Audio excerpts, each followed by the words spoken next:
Welcome back to another episode of me sticking my nose into these charts every single day until I discover a trade model that makes me millions and millions of dollars. And today's session, as well as yesterday's session, has revealed so much about me and the mental baggage that I carry into trading and all the psychological pressure that I put on myself and how that affects my decision making processes when I am reading price action. But before I get into that, I'm just going to cover the observations that I made today. So we'll get right into that. So this week, I'm going through this process. I guess I'll have to explain this right now. But basically, I'm going through this process where I'm just recording price action.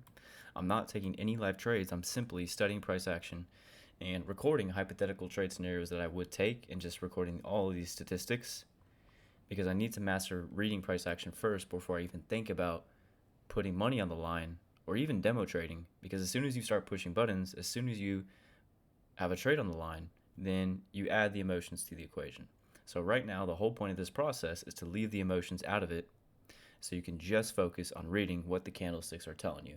But because of all the psychological pressure that I carry into trading, I am feeling emotions and I'm not even placing any trades. So that's a huge mental barrier that I face that I'll get into later. But first off, I'll cover these observations that I made today. So I got 3 incorrect today and 1 right. So I did not do good today at all. But it doesn't matter because I'm supposed to do bad in the beginning so I can do good later down the line. I'm supposed to get it wrong right now so I can get it right later. But anyways, we'll just go ahead and review this first observation. So it's at 8:45 in the morning, and here's what I was thinking. So first things first, when I approached the charts this morning, I have this intel from the London session. And what I've discovered is that when I have information like this from the London session, then I can usually get on side with that move when I have a clear narrative in play and a clear draw on liquidity. So opening up the charts, what do I see? There's an SMT at the London high. We see the S&P 500 take out the Asia high, but the NASDAQ 100 does not. So that is a cracking correlation. That's an SMT divergence that can confirm a smart money reversal. And if we also look at the high of day, NQ is unable to traverse across this daily volume imbalance and the new day opening gap. So that is indicative of weakness. And if I drop down to a lower time frame, the 5-minute, we can look how the bodies of the candles are closing below consequent encroachment of the daily volume imbalance. So pair that with an SMT, and you have a clear narrative in play. Especially seeing this on the 15-minute time frame, where we have a change in the state of delivery, and these large downrange candles. This thing is clearly drawing towards all these relative equal lows, all this sell side liquidity. So we can see this comes just shy of this low, turns away, so that it's priming this low, engineering more sell side liquidity. Retail views this area as support. So usually when I have clear intel, a clear draw on liquidity from the London session, I can get on side of it with that move sometime in the 7 o'clock hour. That's usually when the setup forms. And this is what I've just realized over just forward testing, studying price action. I found this is a repeatable setup. So you can see that the 730 high right here trades into the new day opening gap high, and then price rolls over all the way down into this 4-hour balanced price range. It comes just shy of the previous day low and closes above the daily fair value gap, consequent encroachment. So on the 1-minute time frame, this is where I first start to feel the emotions come in. So I'm reading this observation right here. Well, I'm reading this price action right here. And what do I see? I see a run on buy stops. I have relative equal lows below the marketplace. I see how the market comes just shy of these relative equal lows, turns away. So what is that doing? That is priming these relative equal lows. And this is literally how I marked it. I did this and I said, unfinished business. This is how I mark this because I've seen this happen so many times. Well, it will come just shy of relative equal lows, turn away, and that only is engineering more liquidity at this area for them to run it out later. And that's exactly what happened. But on the 1-minute time frame, I was noticing how after running the buy stops above this high, we see the bodies color perfectly inside of the new day opening gap high, and that's on a 1-minute time frame. This is perfection. This is exactly what I want to see to indicate a potential reversal. And so from my trade model, I've realized that I need a higher time frame pertinent PD array. And for me, that's any daily PD array, new day opening gaps, and new week opening gaps. So if I see this kind of reaction off of that, then boom, that's a trade idea. Right then and there, especially after running the buy stops above this high, especially with relative equal lows below the marketplace. So I was going to record this observation, but I didn't because I felt anxiety, which is crazy because I'm not even executing any trades. I don't even have any money on the line. I'm not pushing any buttons, and I'm still feeling emotions. So that tells me that I have a huge psychological barrier that I need to overcome because I'm putting so much pressure on myself to get it right so that I can show myself that I know how to do this and that I'm progressing, that I'm getting better, and I'm moving closer towards actually pushing buttons and trying to make money. Because right now, I'm not making any money. And I want to get to the point of making money as fast as I possibly can subconsciously. So anytime that I get it wrong, deep down inside me, I view that as a setback and as a failure, when really, I am perfectly positioned right now to get it wrong. I am perfectly positioned in a harmless environment to get it wrong as many times as I want because I'm not even losing any money. I'm not even taking any trades, not pushing any buttons. So right now is the time where I have to get it wrong. But I've made it so much about being right that I literally feel emotions and I'm not even taking any trades. So that is a huge psychological barrier that I overcome. I realized that today. It's like, why am I feeling emotions? I'm not even pushing any buttons. I'm not taking any trades. There's no money on the line. I'm in the perfect environment right now to get it wrong as much as possible. That's the whole point of this exercise, and that is why this process is absolutely genius, because you can mess up as many times as you want without doing any financial damage. And so I realized that today. I'm like, bro, what are you doing? You are supposed to get it wrong right now. You have to get it wrong right now. You have to get it wrong right now so you know what to do later. And so that just lit this fire inside me, and I went through and studied all my incorrect observations, all my correct observations, and I actually built rules of engagement for my trade model. And now I have rules of engagement for a trade model without placing any trades ever. It's crazy. So that's why this process is absolutely genius. So the whole point of it flew right over my head because I'm so worried about making it right now that I forgot about the process. I completely forgot about it. So that's the psychological barrier that I wanted to explain. I need to overcome that by simply realizing it. Like I'm perfectly positioned to get it wrong right now. That's the whole point of what I'm doing right now, is so that I can get it wrong. No emotions should be involved because there's no buttons being pushed. I'm not taking any trades. I got nothing to lose. So right now is the perfect time to mess up and get it wrong, which is why this process is genius. So I'm going to be doing this for a while until eventually my observations equalize and I get more correct than incorrect, and then I will move into a demo environment. I'll probably demo trade for 3 months, and then I'll start trading with real money. So that's how the process is going to go. But I saw this, read it real time, but I was too scared to record it as an observation because I didn't want to get it wrong. And I'm so worried about being right and making it right now. But anyways, look how the bodies perfectly stop at this 2-day opening gap. And then what do we see? We see a volume imbalance. We have this volume imbalance gets inversed. We have a change in the state of delivery. We come back up, hammer the open price of that order block. Boom, trade lower. And so it's just everything that I need to see. I think, oh, here's the immediate rebalance, not right here. So this is after a run on buy stops, and we're coloring inside the lines of this new day opening gap. And if I go to a 15-minute time frame, I was seeing this information right here. I have, okay, here it is. I was tripping for a second. If we look at the consequent encroachment of this discount wick right here, this is also occurring inside of the 15-minute order block. And if we go to a 5-minute time frame, look at the reaction off of this order block. Boom, hammers it right there. So we're trading up to the low of candle 1 in this 15-minute sell-side imbalance, buy-side inefficiency, which is permissible, which is totally okay. You can expect to see that. So that's a perfect redelivery of that entire range. Perfect delivery of that entire range. And then we also have this volume imbalance in the 5-minute chart. So you got all these PD arrays converging in one area. And now if we drop back down to the 1 minute, it makes a whole lot more sense. So boom, look how the bodies stop. So this was the consequent encroachment of that premium wick. Here's the order block on a 5-minute time frame. If I were to mark out the 5-minute volume imbalance, probably coloring perfectly inside the lines right here as well. We can't even reprice this volume imbalance. We can't even do the patchwork there. So that is indicative of strength right there. And then boom, that order flow is clearly weak. So seeing all this information right here after running buy stops with this below and this below, I can get short on a rally up into this order block. So perfect, perfect, perfect, perfect, beautiful. Everything I need to see.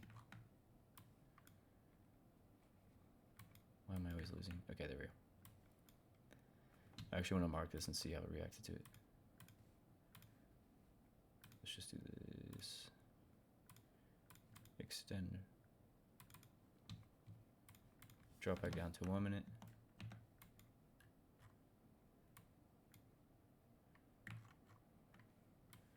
Did that not show up?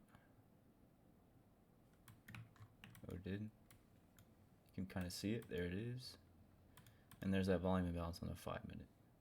Boom. Beautiful. Delete all this. Okay. So I read that real time. Too scared to play it to make that observation. Feeling anxiety. And then here's observation number 1. This is actually laughable. So, see all this action. I don't even know what I was thinking. I'm gonna be real. I don't even know what was going on here. I just saw this sell side imbalance and I saw it respecting consequent encroachment. I thought, okay, can this send price lower into the previous day low? Because I thought there's no way we come just shy of the previous day low and don't run it. So I thought, seeing the work off of consequent encroachment here, I thought we could send price lower, run the previous day low. That's what I was thinking. And that was it. Now the problem with this trade is there are no higher time frame PD arrays for me to trade off of. It is simply just the 1 minute fair value gap. That's it. There's nothing else. So studying all my incorrect and correct observations, I learned that every setup that I take has to have a pertinent PD array on it. And a pertinent PD array is any daily PD array, a new day opening gap, a new week opening gap, or a 15-minute PD array. If it doesn't have that, I don't have a setup, straight up. And this literally just has an imbalance on the 1 minute time frame, so it doesn't make any sense. And look what it's trading back into. We have this imbalance left on the 830 red folder, and just below that, there's this. So never violates this buy side imbalance and then just trades higher, stops me out. So that observation was not the smartest. Observation number 2 at 9:21, I got it right. I did? Okay. I don't remember getting anything right today, but yep, I remember this. Okay. So, like I just said, all my setups have to have a pertinent PD array, which is anything from the daily chart, anything from the 15-minute chart, a new day opening gap, or new week opening gap. And right here, we have Tuesday's daily low. Look at the work off of that. And there was also a 15-minute. On news, we have this large wick. So I find consequent encroachment of that. Just say it's right there. Doesn't have to be exact. So there's consequent encroachment of that 15-minute premium wick because it's above price. And the order flow on the 15-minute time frame is bearish. We still have yet to see a change in the state of delivery. And we still have yet to tag the previous day low. So I'm thinking, maybe we could potentially draw back down in there. But I'm seeing this work off of a PD array on the 15-minute time frame and Tuesday's daily low. So I got 2 pertinent PD arrays right there converging in one area, mixing together. And we also reject the rejection block on the 1 minute time frame.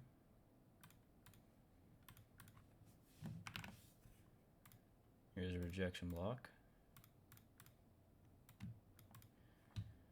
So we are working off the rejection block, the 15-minute premium wick, and Tuesday's daily low, and look how the body's closed below it. That is indicative of weakness. I'm seeing this and I'm waiting for a change in the state of delivery. And I'm also waiting for this BISI to be inverse. As soon as this BISI is inverse, I have a trade idea, and I can look to target these equal lows right here. That's all I was aiming for, which is all I need to aim for in the beginning. Just low threshold targets. Bam, bam, quick, done. And that's it. Demanding anything more than that is unreasonable right now because I'm a beginner and which is just not necessary right now. And that just add more unnecessary pressure on myself. So of course you want to catch the huge swings in price, but you're a beginner. You need to calm down. You need to take it slow, and just, step by step. You need to graduate to eventually catching those large price swings, and that's something that I also have to understand. So we run out these relative equal lows, and that's it. That's all I was looking for. So as soon as I see a change in state of delivery, this is inverse. Then boom, as soon as we trade back up into the inverse fair value gap, I'm thinking here. And we tag it just before the 9:30 open. And boom. So that was pretty easy. Good, clean, quick scalp. That's all I need. There's that observation. And I actually felt anxiety before this one too, which is crazy. No money on the line, no trades taken, no nothing. I'm still feeling anxiety. I was scared to do that. So 9:30 comes along, and I'm thinking, I wrote this down in my journal. I said 9:30 is going to price higher. We can run out this high, and even this high. That's what I was thinking at 9:30, because predominantly before the bell, most of the money has been made on the short side of the market. They're not going to let those shorts be profitable. They're going to want to punish them. So I'm thinking, where would shorts trail their stops down? Well, they would trail it here, or maybe even here. These relative equal highs right here. So it goes right for these relative equal highs at 9:30, trades higher, and this thing kind of just ran out the gate. So I really had nothing to get long of, so I didn't participate in any of this. I didn't see anything to get me on side with this move. And then here's observation number 2. Very, very stupid. I don't even know what this was, really. But check this out. At this point, I'm not even thinking.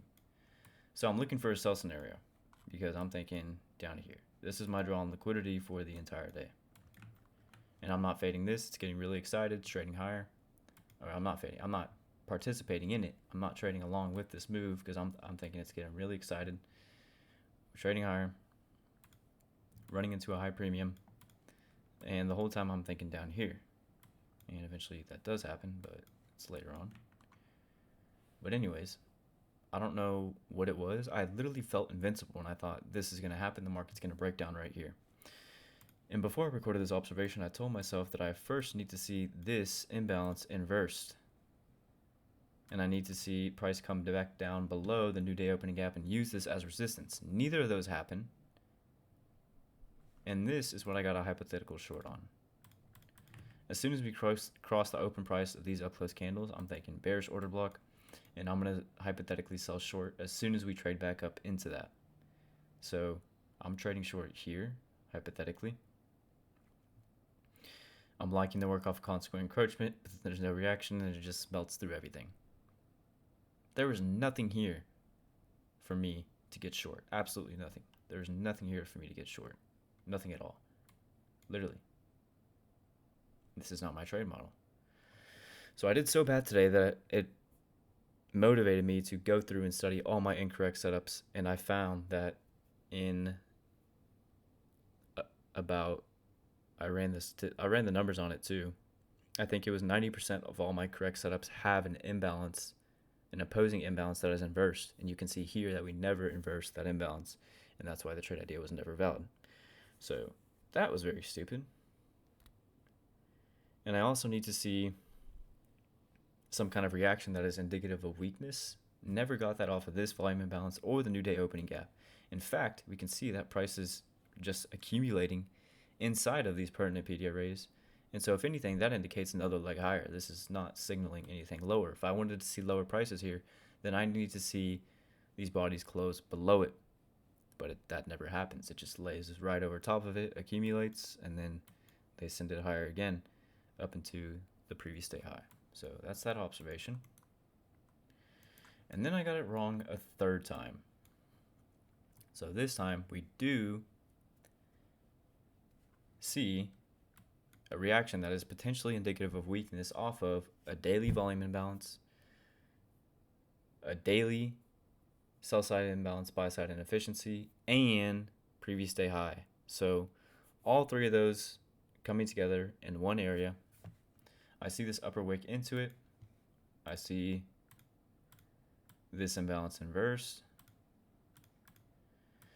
And I'm thinking sells as soon as we trade back up into this inverse fair value gap right here. That's what I was thinking. That was my thought process. I see kind of a breaker formation. We have a high, low, a higher high, a lower low, inverse this. I want to trade back into this and then target this low, new day opening gap, and first presentation, because we never even visited first presentation at all until here. So the problem with this setup is that, yes, we were reacting off of pertinent PD arrays, which is what I look for, but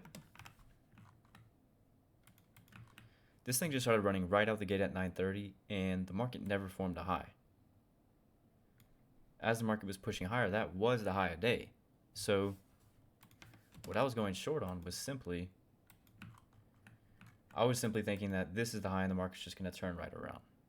But that's not the case. So what I learned from this is when the market is pushing right out the gate, just pressing higher, pressing higher, pressing higher, I need to let a high form first and then see them run that high out and then look for a possible signature in price that lets me take it the other way. Because here I'm just expecting the market to just come up and then turn right around, which is not probable at all. And if I look at the 15-minute time frame, this was simply just another order block forming. Yeah, we did close below that, but a trick, I guess you could call this a trick, something that I learned from studying all my observations in the past. It is only valid to fade a higher time frame order flow when I steer reaction off of pertinent PD arrays like this, which is anything from the daily chart, anything on the 15-minute chart, new day opening gaps, and new week opening gaps. So I don't want to see a body lay across it at all. I want to see it close below it. I want to see it leave a wick into it, and then I'm going to drop a consequent encroachment on that premium wick. And if we fail to close above consequent encroachment of the wick that lays across the important PD arrays, then I have a setup. But you can see that we close above consequent encroachment of the premium wick here, and it's not valid until we lay a wick across it and we fail to close above consequent encroachment of that. See the difference? So that's just something that I've found reviewing my incorrect observations, and that's something that I'll be using in the future to prevent myself from. It's a good way of timing reversals at these key areas in the market. So this never happened, and that's why it kept pressing higher. Plus the market was one-sided, and I was just expecting it to turn right around at the first high that it formed. So this was the first high that it formed the entire day, and I was going short off of that, so that's why it didn't work. It's not until we form that first high, then run into it, press higher into these PD arrays, then that's when we see a valid signature in price to indicate lower prices. So this just gets absolutely ran over. And if I go to the 5-minute, not the 6-minute, not the 4-minute, the 5-minute,